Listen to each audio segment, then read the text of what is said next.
Este defensor quiere que se valore por parte de su despacho una fuerte oposición en cuanto a la ilegalidad que este defensor encuentra en ese procedimiento, basado principalmente en lo siguiente. Estamos hablando de una captura que nos remite al artículo 297 del Código de Procedimiento Penal, que nos habla de unos requisitos para que proceda una captura y nos descarta pues de entrada taxativamente cuando nos dice que con arreglo a lo establecido en este código el indiciado, imputado o acusado no podrá ser privado de su libertad ni restringido en ella sin previa orden emanada por un juez de control de garantías. Está bueno, evidentemente esta no aplica toda vez que no existía una orden de captura, ¿cierto? Pero nos habla de dos excepciones en este caso y nos dice que salvo los casos de captura en flagrancia o de captura excepcional dispuesta por la Fiscalía, esa captura excepcional pues también obviamente está descartada del artículo 300 porque es cuando procede de un proceso, de una labor de investigación por parte de la Fiscalía, que tampoco es el caso. Pero para lo que nos atañe acá, que es la captura en flagrancia, ¿cierto? Que nos lleva al artículo 301, la flagrancia. Y nos dice que se entiende que hay flagrancia cuando, en primer caso, la persona es sorprendida y aprehendida durante la comisión de un delito. La Fiscalía en su sustentación ha afirmado que fue aprehendido durante la comisión de un delito, pero este defensor no encuentra la comisión de un delito al momento de la aprehensión. No hay una conducta ahí que se esté ejecutando, por lo menos no una conducta que podamos considerar típica dentro del Código Penal. Segundo, de este tema de la flagrancia nos dice cuando la persona es sorprendida o individualizada durante la comisión del delito y aprehendida inmediatamente después por persecución o señalado por la víctima. Si bien al momento de la captura creo que es evidente que no hay una comisión de un delito, la señora madre del menor le hace la narrativa a la policía sobre unas situaciones que no han sido probadas y que el ente acusador no ha podido ni siquiera hacerle una práctica probatoria a esto que respete el debido proceso. En el mismo relato que la Fiscalía hace partiendo de la entrevista practicada a la madre del menor, esta misma establece que la madre le entrega el celular del niño o el celular que ella portaba a la policía y le muestra que hay unas conversaciones que sostiene el niño, es decir, unas conversaciones desde su celular hacia otro, pero no se prueba que sean unas conversaciones que haya sostenido el señor John Anderson Cardona. Además, en el mismo relato, la señora fiscal establece que la madre se refería y le muestra los chats a la policía de que una persona con el nombre de Andrés López es quien sostiene unas conversaciones con su hijo. El nombre obviamente del indiciado en este caso es evidentemente John Anderson Cardona Jiménez y no Andrés López. Tendrá la Fiscalía que demostrar dentro de un proceso de investigación que ambos nombres están relacionados o que el nombre de Andrés López es un alias, un seudónimo, por decirlo así, y que pueda generar un nexo causal entre esa identidad y la del indiciado. En ese caso, los elementos que mostró la madre del menor al momento de los hechos, que son o que nos traen como objeto a esta diligencia, se establece que los elementos, el único elemento que existe que la madre aporta en ese momento es una conversación desde su celular o el del menor con una persona que se identifica como Andrés López y no con el indiciado, mi representado en este caso, el señor John Anderson Cardona Jiménez, de tal forma que el delito que la Fiscalía quiere imputar en estas circunstancias es el delito de inducción a la prostitución y no ha ocurrido en este caso porque no ha podido probarse y no ha podido desvirtuarse esa presunción de inocencia como una garantía constitucional del artículo 29 a que tiene derecho y que es inviolable para el señor John Anderson Cardona Jiménez, de tal forma que al momento exacto de la captura, creo que es más que evidente, honorable juez, que no se está dando la comisión de un delito, por lo tanto no se configura esa captura en flagrancia. De igual forma, el artículo 13.2, cuando nos habla de ese procedimiento en casos de flagrancia, que en este caso realizan unos particulares, ellos tienen esa obligación también de respetar los derechos del capturado, de que habla el 303, y no se narra en este informe unos hechos de los cuales hay testigos y hay evidencia de que fue agredido el señor John Anderson Jiménez, quien se encontraba desarmado y que fue amenazado con arma blanca por parte de la señora madre del menor,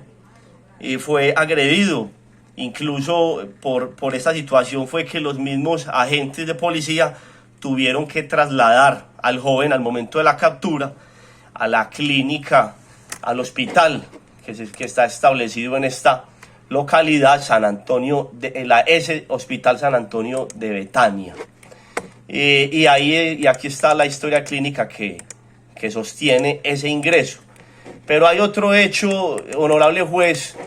que me parece importante que se tenga consideración para establecer desde ya esa duda razonable, o para desvirtuar más bien esa inferencia razonable que nos pide el ordenamiento jurídico para poder determinar la posible participación o no de una persona en una conducta punible. La entrevista que le realizan a la madre del menor, la fiscal le faltó una parte de la narrativa. Yo la acabo de leer acá, solo se narró una parte. No se narra esta parte que les voy a leer expresamente. Cuando una vez termina la narrativa de los 100.000 pesos que le ofrecen, si se lo dejara meter sin condón, insistían que nos viéramos a las 7 horas de la noche en el centro día. Luego le escribió diciéndole a mi hijo que subiera por él hasta el colegio para que se fueran juntos. Yo le dije a mi hijo que subiera para ver quién era la persona que estaba insinuando a mi hijo, Julián Ignacio. Después mi hijo Julián Ignacio salía al lugar indicado a buscar al que aparecía en la foto del perfil del Messenger. Yo le dije a mi hijo que lo esperaba en el lugar. Bueno, se me pierde acá esta parte. Lo mira, es lo que traduce esta narración, y lo ignora completamente. Es decir, no era la persona a la que el menor estaba esperando, y su madre así lo describe taxativamente en su narración. No era la persona a la que el menor estaba esperando. Julián el indiciado se le acerca al menor, habla con él y arrancan arrancan a caminar cuando son interceptados por la policía, no en la comisión de un delito, y no era la persona a la que el menor esperaba. No se sabe qué palabras conversaron el menor y Julián en ese momento, pero no era la persona a la que estaba esperando, y la misma madre del menor así lo sostiene. Es claro, honorable juez, que el chat que sostenía el menor de edad no era con el señor John Alexander Cardona Jiménez, sino con una persona de nombre Andrés López, que la fiscalía tendrá que, bajo un proceso importante de investigación, determinar si existe un nexo causal entre una persona y la otra.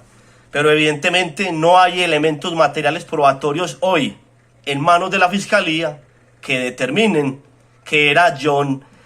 Alexander Cardona Jiménez la persona con quien el menor sostenía la conversación, y la persona que presuntamente estaba incurriendo en el delito de inducción a la prostitución. No se sabe si era John Alexander Cardona Jiménez, toda vez que estos diálogos se dieron entre una persona, Andrés López, y el menor, y que al momento de la captura, soy reiterativo en esta parte, honorable juez, y me excusan, no se avisora ni se puede sostener que se estuviera en medio de la comisión de un delito, de tal manera que es para este defensor imposible establecer el delito, la captura bajo la modalidad de la flagrancia. Otro elemento que le parece importante a este defensor también que se considere es el término de la distancia, que nos habla el artículo 302 bajo el procedimiento de la captura en flagrancia. Toda vez que son unos hechos que según la madre del menor empezaron a originarse alrededor de las 7 de la noche, alrededor de las 8 de la noche los policiales se hacen presente y según el informe es presentado y puesto a disposición de las autoridades casi a la medianoche. Hay una línea de tiempo bastante amplia para un pueblo tan pequeño, para una localidad tan pequeña. No sabe este defensor en alrededor de 3 horas y media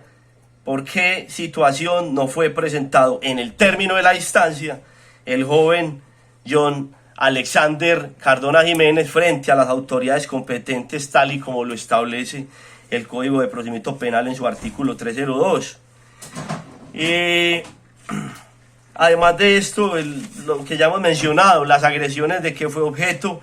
y que este defensor cuenta con los elementos para darle traslado a las partes, de que tuvo que ser ingresado por urgencias a la S de esta localidad, no se avisora la comisión de un delito al momento de su captura,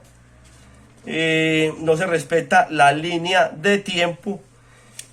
Así entonces, honorable juez,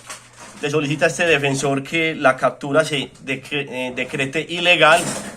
y que la fiscalía,